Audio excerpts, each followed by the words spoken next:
Catherine Bernardo excited na binalita kung kailan ipapalabas ang Hello Love Again. Halina't panoorin natin ang buong detalye.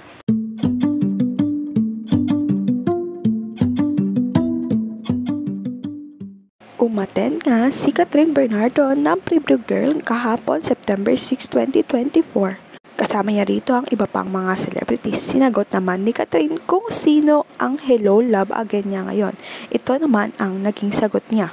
Halina't panoorin natin ang buong video.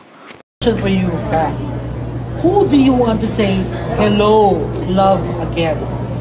I think the fans, all the fans, who are waiting for the movie. I will see you guys soon to say hello again this November 2024. So watch out for that. Few more months na. Sinagot rin ni Catherine Bernardo kung kailan ipapalabas ang Hello Love Again. Halina't panoorin natin ulit ang video. See you guys soon to say hello again this November 2024. So watch out for that. Few more months na. Ngayon, maghintay na lamang tayo ng susunod na update. Huwag kalimutang mag-like at subscribe sa aking YouTube channel, Selyang Beats, para sa mga susunod na update. Maraming salamat po sa panonood.